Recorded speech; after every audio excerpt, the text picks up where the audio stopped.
afternoon, everyone. We are the Group 5. So today we are talking about social identity. So social identity falls under social identity theory, proposed by Catchwell in the year 1979.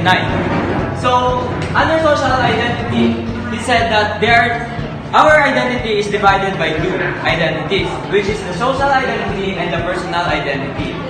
So the personal identity, which means the kind of identity that encompasses our personality traits and the things that are special that makes us who we are. So meaning, ito yung natin, kung ano yung bumubuo sa atin, that is our personal identity. While social identity, it refers to a person's sense of who they are based on their group or membership. Or in other words, it's the groups that we fall into and the groups that we associate ourselves with. So let me ask you a question, guys. So you, Jason, anong group na nagbibilong sa ano nyo? Sabihin na natin sa barangay nyo? Sama nga pala ako sa Batang Gilas, Philippine Basketball. Wow. So yun, is an example of his social identity. So, dun siya nabibilong. And also, in social identity, in groups, there are two kinds of group, the in-group and the out-group. So, yung dalawang yan yung nag-identify sa atin kung asan tayo or and also, minsan may nagaganap din rivalry dyan sa dalawang group na yan. So, ano nga ba yung out-group? So, out-group is any group that you don't belong to. So, halimbawa, di ba si Jason, hindi siya kasama siya sa Batang Gilas, sa barangay nila. Pero, halimbawa sa barangay namin, hindi naman siya kasama sa volleyball team namin. So, meaning, in-group ko is yung volleyball team and si Jason is an out-group para sa akin. And next is, so bakit nga ba tayo dapat mabilong sa group? So, di ba meron naman tayong personal identity? So, bakit kailangan natin ng social identity? So, Catchwell proposed that the groups we belong to were an important source of pride and self-esteem. So, meaning, yan yung nag-boost ng pagkatao natin, yung groups. So, kayo guys, kilala nyo ba yung Dalton clan dito sa Dagupan? So, siguro, kunti lang nakakalam mo. So, halimbawa, kasama kayo sa Dalton clan. And, inisip nila, kasama ako dyan. I'm so proud of myself. Sasabihin mo gano'n. So, isa yan na para na nag-boost ng self-esteem mo and yung pride. So, groups give us a sense of social identity, a sense of belonging to the social world. So, also, yung social identity is parang example niyan is yung gender, gano'n. So, we will talk about that later. So, examples of social identity ba is yung being a student. Di ba yung tayo? We have a certain parts, di ba? May sarili-sarili tayong characteristics na pagiging estudyante. So, mayroon din yung mga teachers, mayroon din group ng mga also sa religion, may mga Catholic, may mga Iglesia ni Cristo, mga ganun. So, yun. So, other social identity is yung gender identity. It is one's eternal, deeply held sense of gender. Most people have a gender identity of being a man or a woman. For some, it does not fit neatly into those two choices. Social identity theory, outlined by Catchwell and Turner 1979, proposed that there are three mental processes involved in evaluating others, as us or them. For example, in-group or out-group. These take place in very particular order. The first is categorization. We categorize objects in order to understand them or identify them. In a very similar way, we categorize people, including ourselves, in order to understand the social environment. We use social categories like Black, White, Asian, Canadian, Australian, Christian, Muslim, student, or bus driver because they are very useful. If we can assign people to a category, then that tells us things about those people. And as we saw with the bus driver example, we couldn't function in a normal manner without using these categories. Similarly, we find out things about ourselves by knowing what categories we belong to. We define appropriate behavior by reference to the norms of groups we belong to.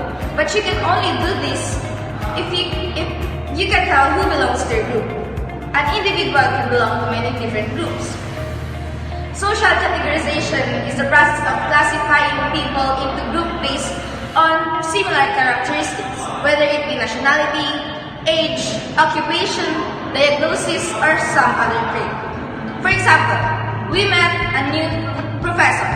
We may classify her as woman, middle-aged, man, as Asian, academic professor, and so on and so forth. Social categorization is a natural part of social perception. It provides a mental shortcut in that it allows us to infer properties about a person based on the properties of others in the same category, although inferences may not always be correct. Ang pagkategorya mo sa mismong tao ay makakaapekto kung paano mo sila tignan, ituring, at kilalanin. Katulad na lamang ng katulad ng example ko kanina, sa isang taong kakakilala mo pa lamang, may naiset ka na agad na prinsipyo kung paano mo siya kakausapin. Dahil nga, may pagbabatayan ka na sa kategorya kung saan sila kabilang. Because once we do so, we begin to respond to those people more as members of social group than individuals. That is social categorization.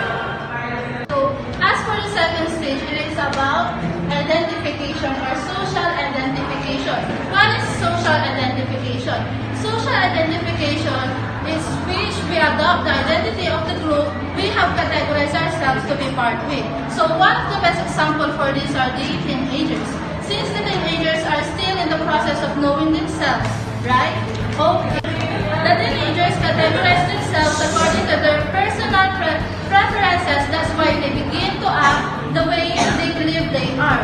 For example, di ba tayong mga students nga or mga teenagers ay naniniwalang mga students. So, nag-umpisa na tayong mag-act bilang isang estudyante kasi yun ang pinapaniwalaan natin. There are so many factors in social identification. One of these could be the environment, which we adopt what's on our surroundings that could affect our perception. For example, yung mga trending ngayon, di ba? Dahil doon, na-adapt natin kung ano yung mga nasa trending. Example is yung mga, paano tayo manami, yung mga new haircuts, yung mga music preferences, and etc. So last and final stage is the social comparison. So once we have categorized ourselves as part of a group, we then tend to compare the group with other groups. If our self-esteem is to be maintained, our group needs to compare favorably with other groups. This is critical to understanding prejudice, because once two groups identify themselves as rivals, they are forced to compete in order for the members to maintain their self-esteem. Competition and hostility between groups is thus not only a matter of competing for resources like jobs, but also the result of competing identities. So sa comparison, dito na nangyayari yung competition. Yung two groups, yung in-group and out-group, dyan na nagkakaroon ng discrimination. Two, para madagdagan yung self-esteem. So, pwede silang madagdagan yung pride nila into two ways. It's either yung improve nila yung sarili nila or either discriminate the other group. So, ganun yung positive and negative way para magkaroon sila ng higher self-esteem or pride. So, also, nandiyan pala yung mabasay ko. Kasama yun.